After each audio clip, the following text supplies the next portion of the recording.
Pse miliarderët janë të fiksuar pas të qenit filantropist? Pra, e zëm se ju jeni Bill Gates në vitet 1990 dhe keni një problem. Ju po bënit para të shmendura, po drejtonit një nga kompanitë të suksesshme të software në planet, dhe për një kohë më të gjatë njerëzit ju donin. Ju ishit historia e suksesit amerikan. Por për disa arsye, diçka ndryshoi.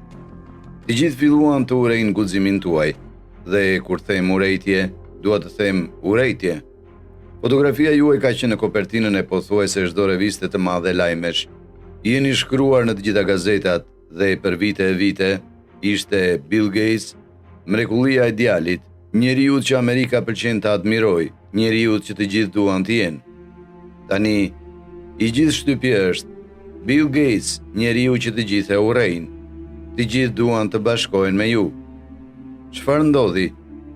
E gjithë kjo ndodhi sepse i keni bërë njerëzit të përdorin Internet Explorer në sistemin tuaj operativ Windows. Po, sepse dëshira që njerëzit të përdorin shfletuesin tuaj të internetit në sistemin tuaj operativ që keni bërë në kompjuterat personal, që keni popularizuar, është një krim i tillë. Ju nuk po bënit asgjë të paligjshme në vetvete. Ju ishit thjesht një biznesmen i zgjuar. Por problemi ishte, edhe pse nuk po bënit asgjë të paligjshme, nuk dukej mirë në sy të publikut. Ju dukeshit si një kapitalist i pangopur që përpiqet të shtyp konkurrencën. Ju ishit tashmë një miliarder. Çfarë mund të kërkoni më shumë? Ky tregim se i një person i lig ishte shumë i lehtë për t'u sprapsur. Kjo është arsyeja pse shpejt u bë njeriu më i urryer në Amerikë. Dhe këtu është thelbi për Amerikën. Nëse masat ju urrejnë mjaftueshëm, ata përfundimisht do të gjejnë një mënyrë për t'ju rrëzuar dhe për t'ju dërguar në burg, pavarësisht nëse keni kryer apo jo një krim. Pse? Sepse mendoni për këtë. Nëse publiku ju urren mjaftueshëm, mjafton vetëm një politikan ambicioz, një gjykatës, një burokrat që dëshiron të ngjitet lart, ata do ta kushtojnë gjithë ekzistencën e tyre për t'ju rrëzuar, vetëm që të mund të thonë: ashtu është, unë jam ai që rrëzoi Bill Gates. Votoni për mua, ju lutem. Dhe ky është rreziku për t'u urryer në Amerikë. Dhe kjo është gjithashtu arsyeja pse, krejt papritur, e gjithë qeveria e SBA-s filloi të vinte pas Bill Gates. Departamenti i Drejtësisë ka akuzuar Microsoftin për përfshirje në praktika antikonkurruese dhe përjashtuese të krijuara për të ruajtur monopolin e tij në sistemet operative të kompjuterave personal. Dhe gjatë hetimit, edhe pse ju po përdorni të drejtat tuaja për deklaruar të pestën, thjesht bëri që publiku t'ju urrejë edhe më shumë. Por si? Si të ta ktheni këtë kapitalist të pangopur, egoist në një miliarder bujar, të pëlqyeshëm, të perceptuar si një forcë për të mirën? Një fjalë, bamirësi. Shikoni, njerëzit nuk i urrejnë miliarderët sepse i kanë të gjitha këto para. Jo, ata i urrejnë miliarderët sepse nuk ndajnë asnjë nga ato para. E grumbullojnë për vete. Por merrni të njëjtin miliarder dhe lëreni t'i jap një shoku të pastrej $10,000 dhe vëbas ai pastrej do të jetë fansi i timi i madh. Kjo është fuqia e bamirësisë. Askush nuk mund të urrejë një miliarder që udhëron për kauza të mira, që është i përkushtuar të financojë projekte për ta bërë botën një vend më të mirë, që është i përkushtuar t'i jap të gjithë pasurinë e tij. Edhe nëse kjo do të thotë se ai thjesht po dhuron para në fondacionin e tij familjar që ai kontrollon. E gjithë ajo që ka rëndësi është optika. Dhe kështu, në mes të betejës suaj antitrust me qeverinë, ndërsa po shuronit pantallonat, vendosët të largoheshit si CEO i Microsoft. Microsoft ishte fëmia juaj, xhevairi juaj i kurorës, kështu që mund të imagjinohet vetëm sa i vështirë ishte ky vendim. Por për Billin, ishte ose dorëheqja dhe përmirësimi i imazhit tuaj publik, ose përfundimisht shkoni në burg.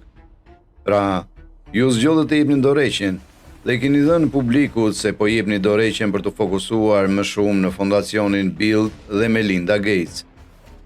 Nëse ndonjëherë pyesni veten pse miliarderët janë kaq të fiksuar për ta bërë veten të duken bamirës, asnjë prej këtyre miliarderëve nuk kujdeset për bamirësinë. Gjithçka që u intereson është optika. Gjithçka që u intereson është i bëjnë masa të mendojnë me vete: "Wow, ai është një person kaq bujar. Më vjen mirë që është ai që i ka të gjitha parat dhe jo dikush tjetër." Kur pas dyerve të mbyllura, unë dhe ti e dim të vërtetën. Ju dhe unë e dim që fshehurazi, çdo miliarder atje është tamam si ky Bill Gates. Nuk arrini në maj duke qenë bujar, duke kujdesur për bamirësinë. Por për të qëndruar në maj, më mirë bëheni veten të dukeni si Nën Tereza. Qëndroni të rrezikshëm dhe le të hyjmë në të.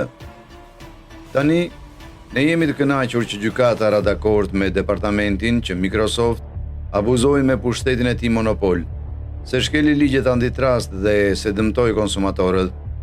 Microsoft është mbajtur përgjegjës për sjelljen e tij të paligjshme nga një gjykatë. Qeveria përfundoi duke vendosur se Microsoft ishte me të vërtetë një monopol dhe se ata duhet ndryshonin praktikat e tyre të biznesit dhe megjithatë ju, si bashkëthemelues i kompanisë, u përballet me pothuajse zero pasoja. Kjo sepse në të njëjtën kohë kur filloi të dilte ky lajm, lajmet ishin të mbushura dhe me njoftime për të gjithë donacione dhe programet tuaja më të reja të granteve. Për çdo histori negative të publikuar për ju, ishte një histori më të madhe, më të mirë, se si keni dhënë $1 miliard për të ushqyer fëmijët e uritur, ose 500 milion që keni dhuruar për shërimin e malarjes. Tani, sa herë që njerëzit kërkonin emrin tuaj ose lexonin për ju në gazetë, nuk do t'i ishte më për ndonjë djalë të pasur që shënonte mbi mesataren amerikane. Do të kishte të bënte me mënyrën se si filantropist i miliarder Bill Gates dhuron miliarda për bamirësi. Fal donacioneve tuaja, masat ishin të paktën të kënaqura me ju tani, që nga viti 1990 ju keni dhuruar më shumë se $50 miliard për ndihmuar në shërinjosjen e sëmundjeve, prapjen e arsimit dhe një listë gjatë të shkaqesh të tjera që thjesht i bën njerëzit të ndihen të ngrohtë dhe të paqartë brenda. $50 miliard janë shumë para, por krahasuar me vlerën tuaj neto prej $125 miliard, $50 miliard nuk do ndryshojnë as pak stilin tuaj të jetës, por do t'ju mbajë jashtë burgut, kështu që janë para të shpenzuara mirë. Dhe funksionon si sharp. Shumica e njerëzve sot nuk e din as për Bill Gatesin e vjetër ose që Microsoft kishte një rast antitrust dhe gjithçka ndodhi brenda pak vitesh pa pasur nevojë të shihni kur brendësinë e një qelie burgu, dhe shumë shpejt pasuan miliarderë të tjerë.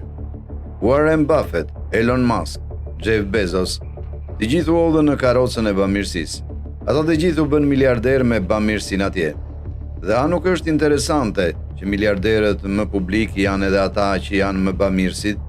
Ju dhe Buffett madje u bashkuat për të krijuar betimin e dhënies, ku miliarderët mund të angazhohen të dhurojnë të paktën gjysmën e vlerës së tyre neto për një kauz të mirë. Kjo është e përgjigjja e lutjeve të çdo miliarderi, një mënyrë për të bërë çfarë të donin në biznes, një mënyrë për të qenë aq të pamëshirshëm sa donin, si mënyra se si Bezos i trajton punëtorët e tij në Amazon, ndërkohë që ende dukej si një shenjtor për publikun.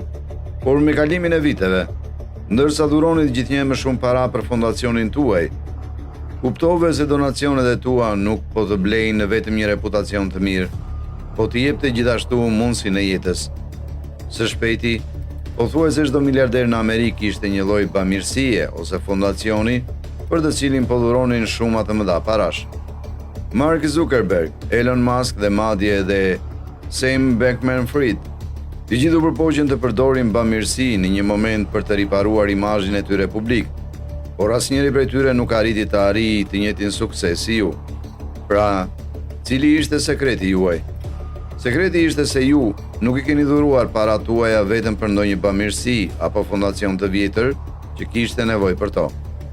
Ashtu si në biznes, filantropia juaj ishte strategjike, sepse në mënyrë që donacionet tuaja t'ju bëjnë të dukeni si një shenjtë, nuk mund të dhuroni vetëm para dhe të shpresoni për më të mirën. Ju duhet që publiku të di për të. Ju duhet të gjithë të flasin për të. Dhe si e bëni këtë? Duke bërë që media të raportojë për të. Por si i bëni media të raportojnë për të? Nuk është se filantropia do të ketë shumë shikime. E thjesht, ju duhet të dhuroni edhe për mediat, që nga krijimi i fondacionit Gates, ju keni dhuruar më shumë se $1 miliard për kompanit mediatike si NPR, BBC, The Guardian dhe Prua. Dhe si me magji, këto kompani mediatike filluan të bëjnë shumë raportive pozitive për ju dhe donacionin tuaj, që sharake se si funksionon. Dhe Kur ata mendojnë se duhet të marrin me qera një lajm më kritik për ju dhe punën tuaj, e dini, vetëm për të mbajtur pamjen e të qenit të paanshëm, mirë, atëherë ata janë mjaft të mirë për të drejtuar pyetjet dhe raportimin nga ju përpara se të dalin për botim. Sepse në fundit, kush do të kafshojë dorën që ju shqen, por kjo nuk është e gjitha. Për te i marrjes së mediave kryesore të lajmeve, për të folur për bamirësinë dhe veprat tuaja të mira, sa herë që dhuroni para për to media, ju gjithashtu mund të zgjidhni temat për të cilat parat tuaja mund të përdoren për të mbuluar. Tema si shëndeti apo arsimi, të cilat janë të dyja gjërat për të cilat njihet fondacioni juaj. Dhe meqense ata janë të detyruar të raportojnë për këto gjëra, ata zakonisht përfundojnë duke u dhënë të gjitha projekteve tuaja më shumë publicitet në proces. Pra, ndërsa djemë si Zuckerberg dhe Musk thjesht dhurojnë parat e tyre dhe ulen përreth duke pritur që njerëzit ta vërejnë, ju gjeni një mënyrë për të siguruar që të gjithë e dinë se sa të mirë dhe bujar jeni, por pse të ndalemi në kontrollin e medias? Kur Covid i goditi, dukej sikur nuk mund të kalonit më shumë se një orë në asnjë kanal lajmesh, pa dëgjuar emrin Bill Gates të shfaqet të paktën një herë. Dhe kjo nuk ishte thjesht një rastësi fjalesh. Shihni, para reputacionit të fondacionit Gates për gjitha përpjekjet për të promovuar shëndetin publik dhe të gjithë marrësit e donacioneve, në të gjitha mediat kryesore të lajmeve, ju, si Bill Gates, ishin mundësinë e përsosur për të ruajtur ekspertin se si duhet të duket reagimi ndaj pandemisë. Ju kërkuat mendimin tuaj për disa nga revistat më të respektuara shkencore, sikur të ishit një mjek apo shkencëtar i vërtet. Dhe një nga gjërat më të mëdha që u shtyt ishte bërja e vaksinave të arritshme për të gjithë. Këto vaksina do të na lejojnë të shpëtojnë miliona jetë. Ata gjithashtu do të kenë një përfitim tjetër të madh. Do të na lejojnë të zhvillojmë një plan për botën për të eliminuar globalisht Covid-19.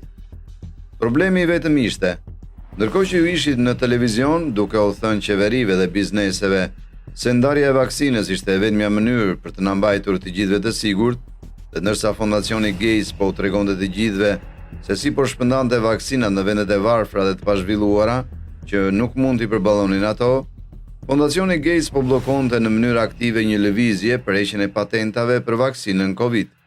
Kjo do të kishte detyruar kompanitë e mëdha farmaceutike të ndajnë recetat e tyre me të gjithë. Dhe pse po e bënte këtë? A mund të jetë për shkak se fondacioni Gates kishte investime në kompani që do të fitonin miliarda nga zhvillimi i këtyre vaksinave? Jo. Kjo do të ishte krejtësisht imorale dhe jo etike. Dhe kushdo që sugjeron një gjë të tillë, është një teoricien konspiracioni. Oh, prit. Rezulton se fondacioni Gates ka pasur investime në kompanitë që po zhvillonin vaksinën e Covid.